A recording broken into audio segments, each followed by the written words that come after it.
Sem mais delongas, vamos agora ouvir o reverendo Rafael Diedrich, e ele tem uma palavra especial para nós, educação de pais e filhos. Está contigo. Deus abençoe. Papararara. Vocês fazem isso na igreja que eu sei. Tem outras técnicas, né? São muitas, para a gente conseguir captar a atenção da criança e essa atenção ser de qualidade para o ensino que nós vamos dar. Mas eu não vou falar de técnica didática aqui, hoje nós vamos falar sobre ensino de pais e filhos, e eu gostaria que você abrisse sua Bíblia em Efésios capítulo 6, do versículo 1 até o versículo 4, um texto muito conhecido da palavra do Senhor. Efésios capítulo 6, do versículo 1 até o versículo 4.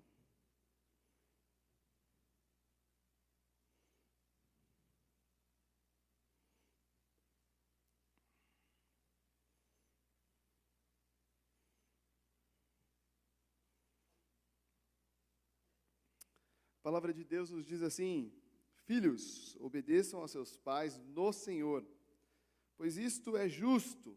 Honre o seu pai e a sua mãe, porque é o primeiro mandamento com promessa, para que tudo corra bem com você, e você tenha uma longa vida sobre a terra.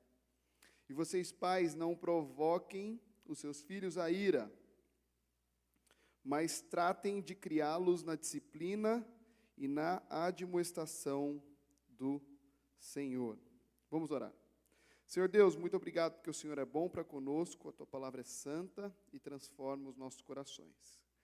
Que ela venha aos nossos corações nesse momento e nós todos sejamos receptáculos da Tua palavra, guiada pelo Teu Santo Espírito, para que sejamos então difusores dessa palavra para as nossas crianças e para os pais também. Em nome de Cristo, amém. Bom, Paulo escreve para uma região que hoje é localizada na Turquia, fica próximo da cidade de Kusadasi. Existem ruínas de Éfeso, dá para você visitar essa cidade. Eu estive lá, pela graça do Senhor. E nessa cidade existia uma forte estrutura do pensamento grego. Existia um templo a Diana, ou Artemis, e existia uma lei romana estabelecida nessa cidade. E essa lei romana se chamava Lei Pater Potestas. E uma das especificidades dessa lei é que o pai e a mãe poderiam fazer com o filho o que eles quisessem. Então eles poderiam vender o filho, casar o filho, matar o filho. Eles poderiam escravizar o filho. Ou seja, eles tinham total poder sobre o filho. E quando Paulo escreve para uma região onde você pode fazer qualquer coisa com seus filhos, que você precisa honrar o pai, é forte, é puxado. Porque a relação de paternidade aqui é uma relação de produto, onde o filho é produto do pai. E, biblicamente, nós sabemos que as crianças são produtos não dos pais, mas do Senhor. Elas são feitas para o Senhor. Elas são heranças do Senhor. No fim, a propriedade do nosso corpo, da nossa alma e espírito, é do Senhor. Nós precisamos ter a consciência disso. Por isso que Paulo fala: filhos, obedeçam os seus pais no Senhor, pois isso é justo. Depois ele continua: honra o seu pai e a sua mãe. E honra é diferente de obediência, tá, gente? Por isso que nos 10 mandamentos, lá em Êxodo 20, 12, fala honra e não obediência. Porque honra é você fazer mais. A palavra grega de honra significa que você precisa fazer mais do que simplesmente obedecer. Você percorre mais caminhos, você surpreende os pais quando você honra os pais.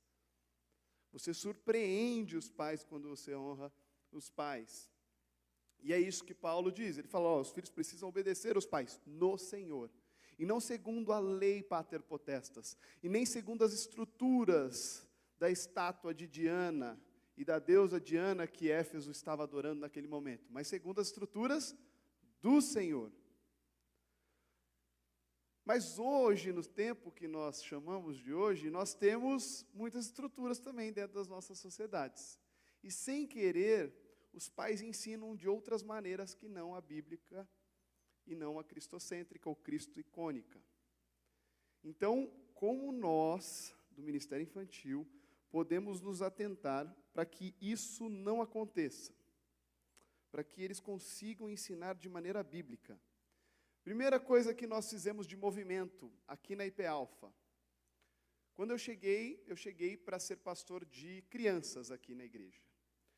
Eu sempre trabalhei com crianças desde os 16 anos de idade. Hoje eu tenho 32, por isso que eu falei que eu trabalho com crianças há 16 anos.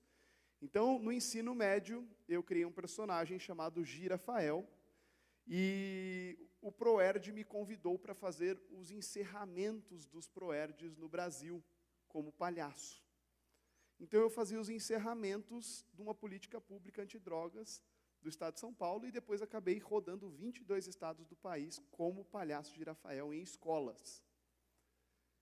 E entrei em mais de 750 escolas. Para quê? Para falar de antidrogas? Sim. Mas dentro do projeto que eu vendia para o Proerd, na última página estava escrito: toda a fundamentação teórica está baseada nos princípios judaico-cristãos, então nós iremos citar Jesus Cristo como o grande exemplo que pode transformar a vida das crianças. E nas mais de 700 escolas que eu visitei, nunca tive nenhum problema de falar de Jesus, em nenhuma delas.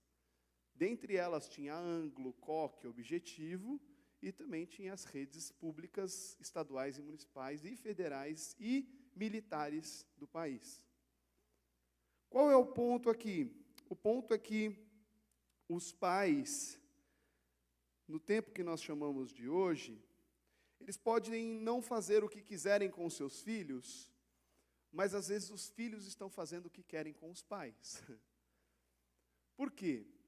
Porque os pais receberam uma educação, às vezes um pouco dura, e aí eles tentam repaginar essa educação para repensar o modelo de educar os seus filhos. E os seus filhos acabam fazendo dos seus pais meros súditos. Paulo estava falando para os filhos de Éfeso: obedeçam no Senhor e honre os seus pais, porque é um mandamento com promessa, que dá longevidade. Agora tem gente que fala assim: mas já vi criança obedecer tanto, morreu com 22 anos, como isso pode? Isso está errado, a Bíblia errou. Como assim?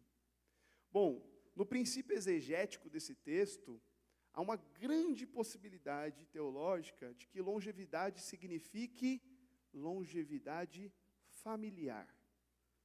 Ok? Então, os dias se prolongarem na terra significa que os meus filhos e os meus netos e os meus bisnetos e os meus trisnetos e os meus tataranetos continuarão no Senhor.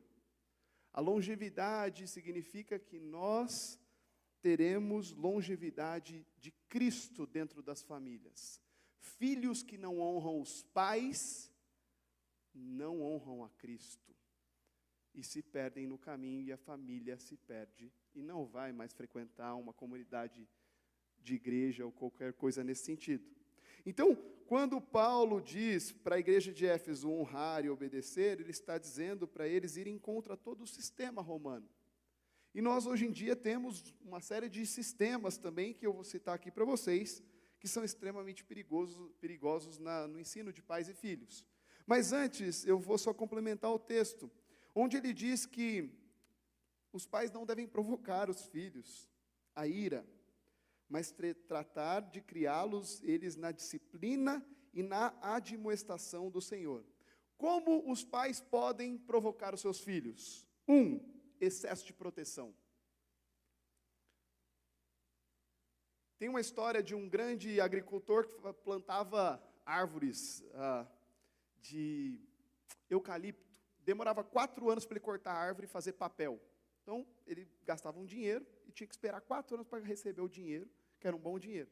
Chegou um economista para ele e falou assim: olha só, se você colocar acrílico nessas árvores, certamente você vai vê-las crescendo bem mais rápido. Em 2 anos você pode cortar a árvore. Então, você não precisa ser economista para pensar que se em 2 anos você corta toda a árvore, em 4 anos você tem o dobro do dinheiro. Ele falou, claro que eu quero.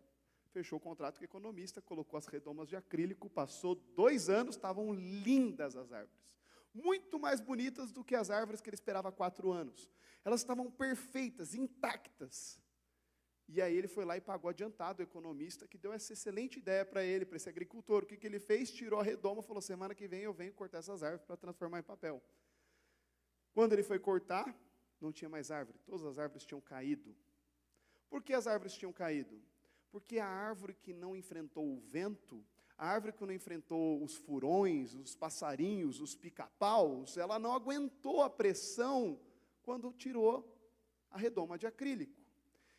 Uma árvore que aguenta o vento, que recebe as pressões exteriores, ela faz boas raízes, ela estrutura boas raízes e raízes com profundidade. Tem muita mãe que eu vejo mandar nos grupos de WhatsApp da nossa igreja, gente, olha, saiu um novo desenho aqui, pelo amor de Deus, vamos, ninguém assiste esse desenho, e vamos, proteja as nossas crianças. É o Satanás, está chegando na nossa casa. E tem razão. Tem razão. Só que somente dizer não para as crianças não é suficiente. Nós precisamos, do ponto de vista bíblico, ensinar elas a dizer não para esse conteúdo. O ano passado foram feitas mais de 10 bilhões de perguntas ao Google. Quando não tinha Google, a quem elas faziam essas perguntas? Aos professores de ministério infantil, aos pastores, aos pais, ao padre da igreja católica da cidade. Elas faziam essas perguntas a eles. Hoje em dia elas fazem ao Google, elas fazem a ChatGPT, elas fazem a Alexa. Qual o nosso papel como igreja para ensinar os pais a tratar bem essas crianças para que elas cheguem firmes na adolescência? Nós precisamos ensinar as crianças a se tornarem boas pesquisadoras para a glória de Deus. Antigamente você precisava ser uma esponja. Qualquer conteúdo que caísse você tinha que captar porque era importante para você.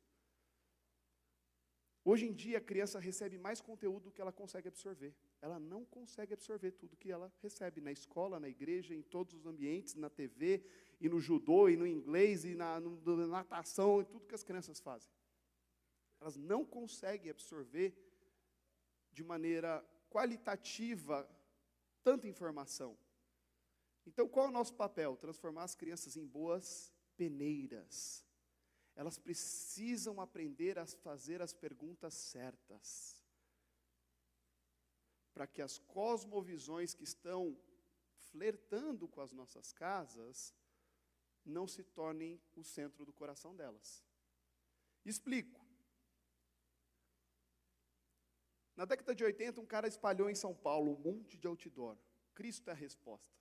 E aí os pichadores de São Paulo foram lá e escreveram, qual é a pergunta?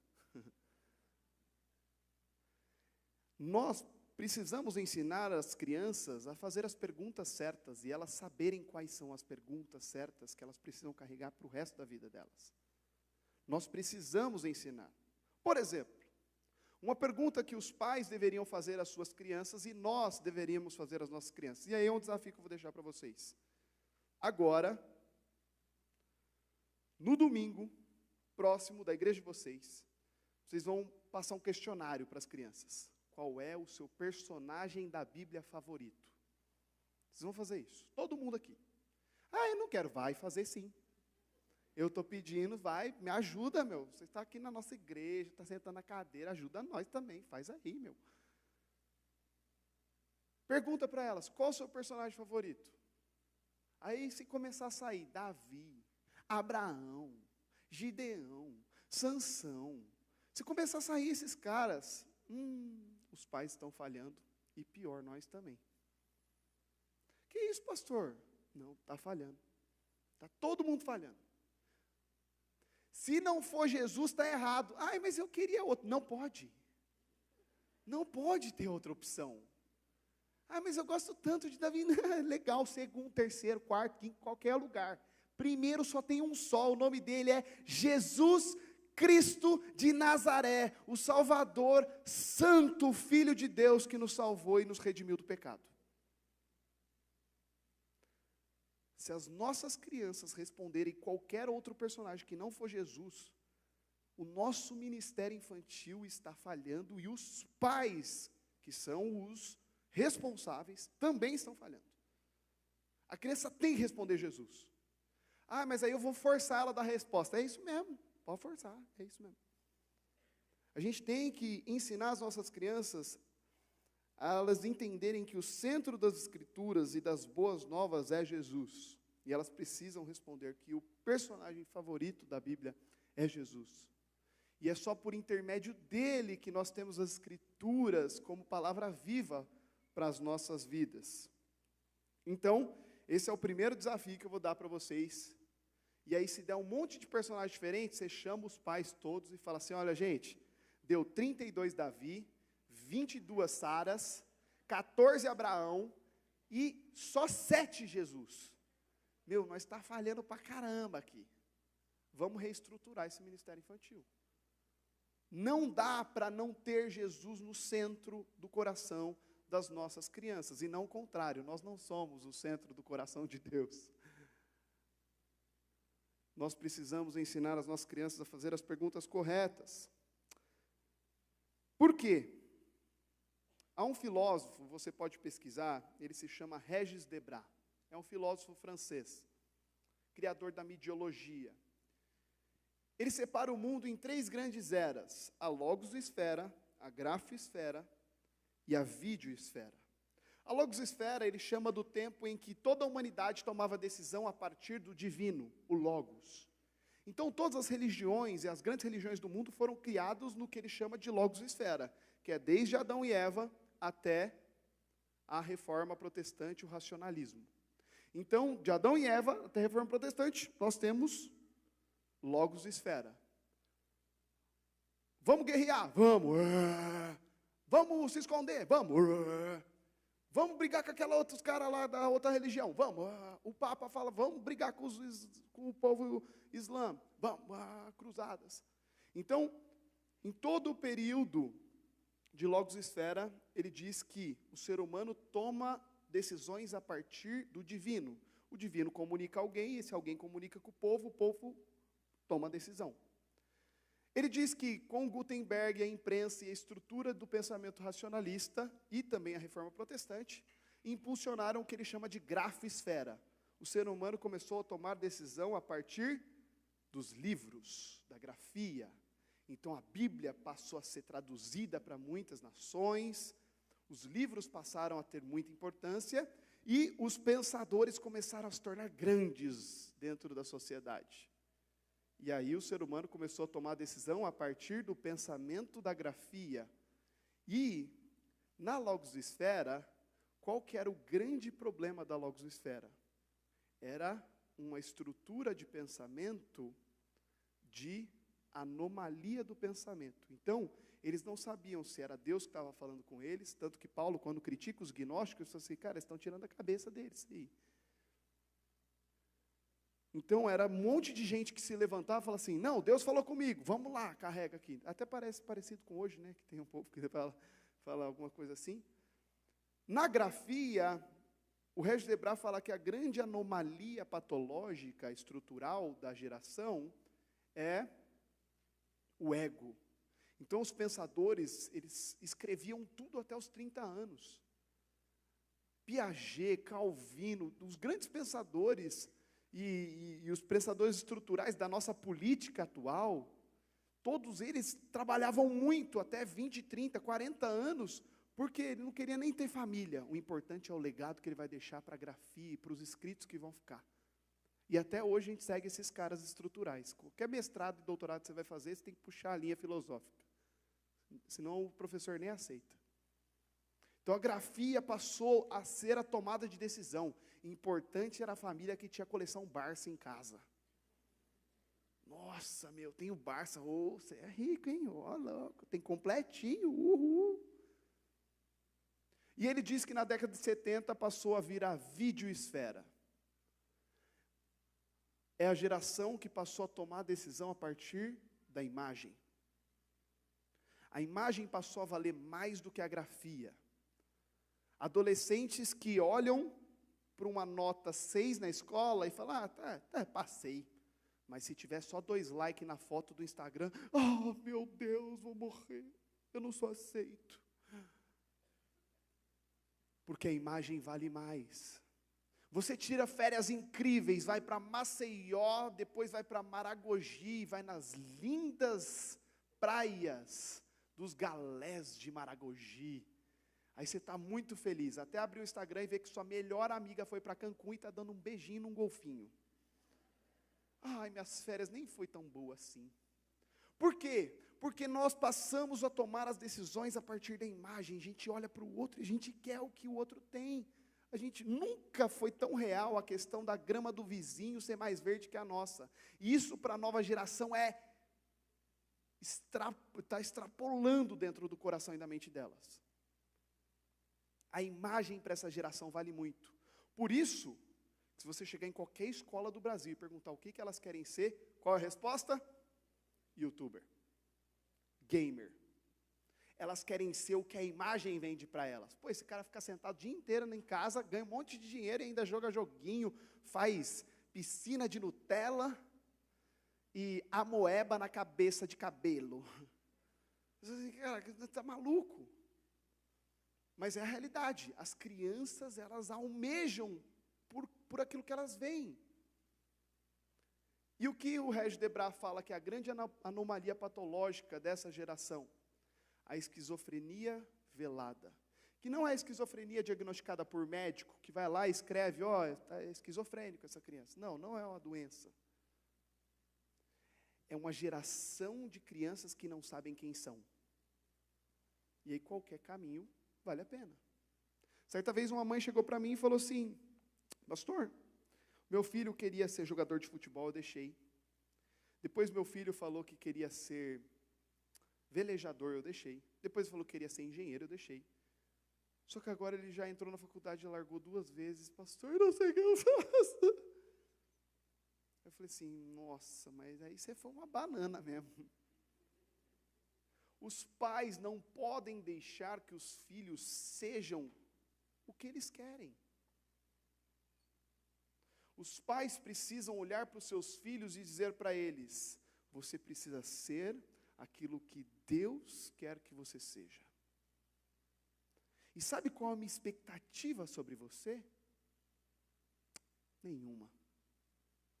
Que isso, pastor? Está doido? Não, minha expectativa sobre você não é nenhuma. Agora, do Cristo que habita em você, eu espero muito. Meu pai, quando eu era criança, dizia para mim, filho, seja um lixeiro, mas seja um lixeiro de Cristo. Aí eu cheguei na escola com a mochilinha aqui, 6 anos. O que você vai ser? Lixeiro.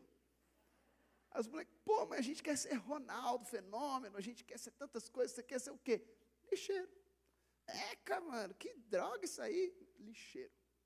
Aí eu fui crescendo, cheguei com 13 anos de idade, entendi que o lixeiro ganha um salário mínimo, que é o menor salário da sociedade, para fazer o trabalho mais sujo, que é pegar papel higiênico nosso, sujo.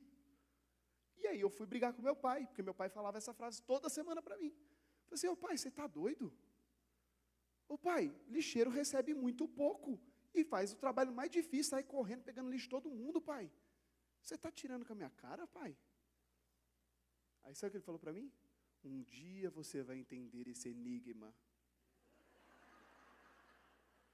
Eu falei, está doido, pai? Está maluco? O que é isso, pai? Um dia você vai entender esse enigma. Eu falei, que enigma, pai? Não tem enigma nada. Explica aí. Não, quando você entendeu o enigma, você vem voltar e fala comigo. Aí com 18 anos eu acho que eu entendi, né? Aí fui falar com ele.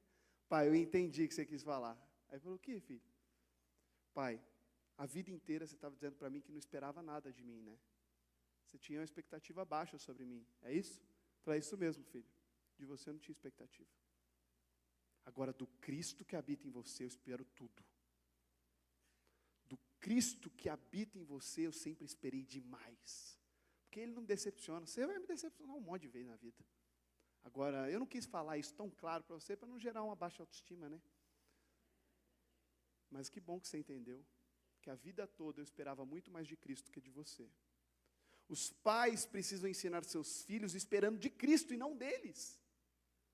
Porque senão as outras cosmovisões, assim como tinha a cosmovisão da Pater Patestas aqui, começam a entrar dentro da casa e sem querer, elas são mais fortes do que a cosmovisão bíblica. Explico. O pai chega lá, o menino não fez as coisas, olha tudo que eu te faço, a escola que eu te pago, os negócios que eu te dou, um presente de Natal, olha o que você está me entregando. É pura meritocracia e pensamento grego aristocrático. A meritocracia tem seu lugar dentro da casa? Tem. Tem problema falar de meritocracia? Não tem. Mas ela não pode ser o cerne e o centro da casa. O certo deveria ser, filho, tudo que você faz de bom é Deus te ajudando, o que você faz de ruim é você mesmo. O pai que não tem essa consciência do filho está falhando. E o filho que não olha para o pai assim, também está falhando. Toda criança deveria olhar para o pai e falar assim, pai, você é bom, né? Não sou bom não, filho. Tudo que você vê de mal em mim, sou eu mesmo. Agora o que você vê de bom é Cristo sendo em mim aquilo que eu não daria conta de ser. Famílias que não trabalham com Cristo em todas as frases, a criança não cresce com cosmovisão icônica, cristã icônica ou cosmovisão cristocêntrica. Não cresce. Não adianta a gente simplesmente ensinar no ministério infantil. Os pais precisam estar recheados com essas frases. Eles precisam entender que Deus precisa participar de tudo dentro da educação de casa. E Cristo é o centro da educação. Caso contrário, o humanismo vai entrar e vai tomar conta. Filhão, ó, eu vou deixar você dormir na casa do seu amiguinho lá da igreja, mas a mamãe está deixando você ir porque a mamãe confia em você. Ai, meu Deus do céu. Confia mesmo? Ai, meu Deus. A palavra de Deus nos ensina que nós não somos confiáveis, nós passamos a ser por conta da natureza redimida em Cristo Jesus. Filho, eu não deveria deixar você ir, não. Porque a chance de você fazer besteira é grande, né? Mas eu vou deixar, porque eu confio no Cristo que habita em você. Porque se o menino vai pensando, mamãe confia em mim, ele faz besteira e vou esconder. Vou esconder porque a relação de pais e filhos dentro das nossas igrejas presbiterianas é de muita produtividade. E uma relação de produtividade de pais e filhos gera uma relação de produtividade de membros e ovelhas com Deus. A relação de crentes que estão dentro da igreja pensando num Deus da produtividade e da meritocracia. Eu acho que está acontecendo isso na minha vida porque eu não fui tão produtivo para Deus. E aí você começa a fazer uma matemática que no Evangelho não existe. Porque se a gente for fazer matemática, é condenação, gente. A matemática do Evangelho é a graça que nos resgatou apesar de nós e nos fez filhos adotivos em Cristo Jesus. Nós passamos a ser irmãos de Cristo. E quando o Felipe Fontes fala que nós somos irmãos de sangue, significa isso. Quando eu pergunto para as crianças aqui, quem aqui é adotado? Todas as 250 crianças, levanta a mão. Todo mundo é adotado aqui na igreja. É outra pergunta que a criança precisa responder. Se você chegar no domingo na sua igreja e perguntar quem é adotado e só levantar o que foi adotado mesmo, você fala, está errado aqui. O que foi adotado, fala assim, eu fui 2 vezes. É nóis, aqui ó, vocês só foram uma, eu fui 2. Nós precisamos entender que essa relação de pergunta é puro humanismo dentro da nossa casa. Nós temos várias estruturas de cosmovisões que nós não percebemos que estão presentes dentro das nossas casas. Meritocracia, humanismo, racionalismo de Tales de Mileto, a estrutura do pensamento marxista, marcusiano e gramsciano, que está presente nas nossas escolas e está presente dentro de muitas casas também.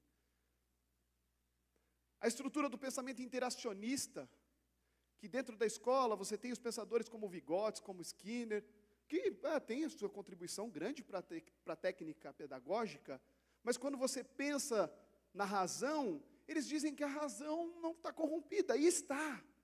Para nós, reformados, nós entendemos que tudo precisa ser redimido, tudo. Por isso os pais precisam entender claramente que para ensinar os seus filhos, a vida dentro da casa precisa estar recheada do Santo Espírito. Capítulo 6, ele está falando do lar cristão, filhos e pais. O que ele fala antes aqui no capítulo 5? Ele vai falando sobre a relação de uma igreja que é cheia do Espírito. Do capítulo 1, do versículo 1 até o 4, ele está dizendo para os filhos obedecerem e honrarem os seus pais, porque isso é fruto de uma criança que está cheia do Espírito Santo. Fala de mulher, fala de marido, fala de servo, fala de o Senhor, de que todas essas coisas estão cheias, todas essas pessoas estão cheias do Espírito Santo. As nossas crianças precisam claramente responder esta pergunta que eu acabei de dizer. A pergunta de Regis Debray. O que faremos com uma geração que não sabe quem é? Por isso a Bíblia é o melhor encaixe cosmogônico para a humanidade, porque a Bíblia responde para a criança quem ela é. E quem a criança é? Filha de Deus, redimida em Cristo Jesus, salva pela graça para viver eternamente com o Senhor. Terceira pergunta que vocês precisam fazer na igreja de vocês. Aí vocês não fazem em grupo, porque senão elas vão copiar uns aos outros. Pede para elas escreverem ou responderem só para você. Quem é você? Quando eu fiz 3 anos de neurociência no Mackenzie, uma professora falou, tem 2 níveis de neurociência que um ser humano precisa avançar no seu cérebro para demonstrar que está bem cognitivamente. A primeira é a percepção. Quando um bebê olha no espelho e, opa, esse aí sou eu. Se o bebê até 1 ano, 1 ano e 2 meses não olha para o espelho e não saca que é ele, precisa levar no médico para verificar o que está acontecendo. Porque a criança não tá se percebendo. Ela não percebe que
E aí ela falou assim, então quer dizer que o seu eu está baseado na estrutura de relativização do tempo? E todo mundo na turma deu tela azul assim, né? Ficou, o quê?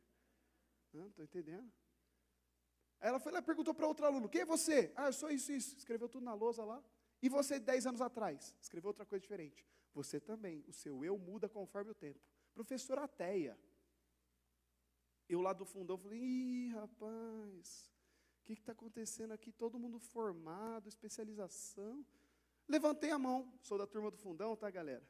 Tamo junto aí, galera do fundão. Aí a professora, você? Levantei a mão e todo mundo começava falando o nome. Eu levantei a mão e falei assim, sou filho de Deus, redimido em Cristo Jesus, salvo pela graça para viver eternamente com Ele. A professora falou assim, e o seu nome? Meu nome pouco diz sobre mim. Aí ela, ora, temos alguém aqui com um viés religioso do pensamento do eu. Você vê, né, professora? Aqui é reformers. Aí a professora falou assim, tá bom, quem é você há 10 anos atrás? Aí eu, 10 anos atrás? Filho de Deus, redimido em Cristo Jesus, vou viver salvo porque Jesus fez, e vou viver eternamente com Ele. Aí a professora, até parece, né? Você tem quantos anos? 28. Quanto você tinha na época? 18. 18 anos você respondia isso? Na adolescência, respondia, professora. Aí deu errado, né? Deu ruim o programinha dela lá. Aí ela falou assim, quebrou aqui, zoou. Me demito. Tô brincando. Aí ela falou assim, não, peraí. Volta 10 anos, então. 8 anos de idade, escreveu lá 8 na lousa. Quem é você? 8 anos. Aí, 8 anos? Sou filho de Deus. Jesus me salvou quando morreu na cruz. E eu sou filho adotado dele e vou viver a vida eterna com ele. Aí a turma começou a rir. Ah, até parece, 8 anos. Quem que responde isso com 8 anos? Tá louco? Eu falei, respondi. Como assim? Como que você respondia isso? Com 7 anos de idade, eu fui no acampamento, tinha uma americana ensinando dentro de um vagão de trem nesse acampamento. Ela pegou o RG dela e falou, conseguiu o RG, pessoal. Agora tem RG, esse americano, mas está RG aqui no Brasil agora, estou feliz. Mas sabe o que esse RG diz sobre mim? Nada. Sabe o que mais diz sobre mim? Ela nos ensinou, quando eu tinha 7 anos de idade, que a Bíblia dizia mais sobre mim do que o RG que ela tinha conquistado no Brasil. Ela ensinou que mais importante do que o nosso nome é o que Deus diz sobre nós. Mais importante do que o que fazemos é o que Deus diz sobre nós. Isso revela quem nós somos. E é por isso que nós precisamos ensinar as nossas crianças a não gastar energia neural para descobrir quem é. A professora perguntou, você então teve a sua compreensão do ser com 8 anos de idade? Não, foi com 7, professora. Aí ela perguntou, você teve alguma crise de ansiedade na adolescência? Eu falei assim, não. E alguma crise existencial sobre descobrir quem você queria ser na sua faculdade? Você ficou em dúvida? Eu falei, não estava nem aí, eu já sabia quem eu era, nem aí. Ela falou assim, então a sua compreensão de ser baseado no viés religioso te ajudou a você não gastar energia neural para descobrir quem é. Eu falei, ora. Então quer dizer que a Bíblia é o melhor remédio para todo ser humano e para toda criança. E aí posso dizer, gente, se a gente quiser privar as nossas crianças para não terem crises existenciais na adolescência, elas precisam saber quem elas são de verdade, com profundidade. Senão elas vão gastar muita energia numa geração que toma as decisões e acha que é o que a imagem diz, para descobrir quem é. Por isso a criança precisa saber quem é antes dos 11 anos de idade. E aí eu vou pedir muitos perdões por ter avançado, já avancei de 1 minuto e meio aqui. Por quê, gente? Porque a criança com 11 anos de idade até os 21, no córtex pré-frontal, quem aqui é psicólogo, psiquiatra, sabe disso. Tem uma amígdala dentro do nosso córtex pré-frontal que se chama amígdala cerebral. E ela aumenta 3 vezes de tamanho dos 11 aos 21 anos. E qual que é a responsabilidade da amígdala cerebral? Reação emocional. Então, todo ser humano de 11 a 21 fica triplamente reativo emocionalmente. Aí você fala assim, por isso que eles são meio chato, né? Por isso que é aborrecente. Não é aborrecente. Fisiologicamente, eles estão triplamente reativos emocionalmente. Vai dar risada, parece estar endemoniado. E a gente que é presbiteriano nem vê muito endemoniado, fala assim, está endemoniado sim, isso aí. Essa risada, essa gargalhada não é normal. E quando fica triste que a mãe fala, não, vai no aniversário de 15 anos, eu vou pular dessa janela, eu vou fugir de casa. Assim, mas o que é isso? Eu só falei que não pode ir no aniversário. Mas por quê? Porque está triplo reativo emocionalmente. Junto com isso, cai o nível de dopamina em pelo menos 50% no sangue. Qual que é a responsabilidade da dopamina? Prazer. Então, eles não têm prazer na vida. A família ia para o shopping, fala, vamos no shopping, crianças, vamos. Fala para o adolescente, vamos no shopping. Ai, não, eu quero ficar em casa. Eu vou jogar um pouquinho. Que isso, filho? Vamos com a gente. Não, eu vou pedir um iPad. Por quê? Porque o adolescente está com pouca dopamina, não sente prazer. E aí onde ele vai buscar prazer? Onde dá prazer rápido. Droga, bebida, crush, ficada, sexualidade, pornografia e tudo que possa preencher a dopamina que está faltando no sangue dele. E o que a Bíblia nos diz? Salmo capítulo 1.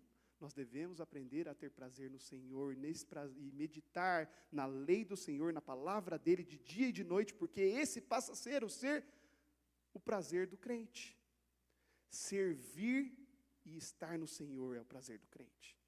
Crianças cheias do Espírito e que fazem o bom usufruto dos frutos do Espírito e aprenderam a ter prazer no Senhor, vão chegar na adolescência sabendo quem são. Não adianta só responder as perguntas certas. Elas precisam experimentar o que as perguntas e as respostas que estão na cabeça delas estão fazendo sentido. Todos nós, como igreja, às vezes não sabemos de informações fisiológicas simples do nosso cérebro. E aí a gente trata a criança de maneira subestimada. Ah, não, na adolescência vai se ajeitar. Não vai se ajeitar. Quando eu fui chamado para o ministério de infantil, não foi num evento de crianças, foi numa palestra sobre sustentabilidade ambiental, onde uma mulher que estava falando de árvore falou assim, o preço da prevenção é bem menor do que da reeducação. Quando eu ouvi essa frase, caiu no meu coração como uma bomba. E ali, claramente, o Senhor me chamou para o ministério infantil. A gente gasta muito menos energia para prevenir as nossas crianças do que para reeducar um adulto. Muito menos. Vocês estão trabalhando com o ouro da igreja. Se previne direitinho, gente, a gente ganha muita energia para a igreja, para que a igreja se torne uma igreja viva. E esses meninos chegam na adolescência voando, e a UPA até fica assim, o que é isso? Saiu da onde? Essas crianças? O que é isso? É muita energia. Então, nós precisamos agarrar nesses meninos, ensinar quem eles são. E aí, posso fazer um último desafio para vocês? Quando vocês chegarem na igreja de vocês, vocês vão fazer uma terceira pergunta, que é, o que vocês querem ser quando crescer? Aí vai começar, engenheiro, gamer, youtuber, astronauta, bombeiro, vai ter até um lixeiro talvez. Mas está errada a resposta. As crianças aqui, a gente bate na tecla várias vezes com eles, aí agora eles já nem responde errado mais. O que você quer ser quando crescer? Uai, a mesma coisa que eu sou hoje. Porque o que define a minha existência é o que Deus diz sobre mim. Eu vou ser, quando crescer, a mesma coisa que eu sou hoje, filho de Deus. Ah, você quer saber o que eu vou fazer? Ah, eu pretendo trabalhar com engenharia. Mas o que eu sou nunca vai ser o que eu faço. E se você perguntar para adulto na igreja quem ele responde a profissão. Ele não responde. Imagina você chegar no banco e o cara falar, quem é você? Filho de Deus. Que isso, cara? Assim não vou te abrir conta, não. Ah, não, você quer saber o que eu faço? Não, eu trabalho com escola. Por quê? Porque as nossas crianças precisam aprender que elas serão o que elas já são. Essa pergunta demonstra muito de outras cosmovisões instaladas. Ah, não, você está pegando pesado. Não estou pegando pesado. Porque quando o cara fica desempregado, ele se sente o fim do mundo, porque ele acha que aquilo ali define quem ele é. Agora, se ele sabe quem ele é de fato, ele fala assim, não, Deus vai reestruturar, e a criança precisa ver isso, quando o pai está desempregado. É o que eu chamo de trilha da fraqueza. Crianças precisam ver Cristo quando os pais estão na bad, tão ruim. Aí os pais falam assim, não vamos expor nessa situação para os filhos. Não, tem que expor. Assim como Paulo expôs para um adolescente, pré-adolescente chamado Timóteo. E dentre os pecadores, na segunda carta de Timóteo, dentre os pecadores eu sou o maior. Por que Timóteo não pega a carta e joga a carta fora? Porque Timóteo fala assim, peraí, se esse cara aqui é o maior dentre os pecadores, está fazendo o que está fazendo? Opa, não é ele que está fazendo. É Cristo fazendo nele aquilo que ele não daria conta de fazer. É isso que as crianças precisam saber. Meus pais são tão bons porque Cristo está fazendo neles aquilo que eles não dariam conta. E eu estou conseguindo ser uma criança, bênção dentro de casa, porque Cristo está sendo em mim aquilo que eu não daria conta de ser. Que Deus muito nos abençoe.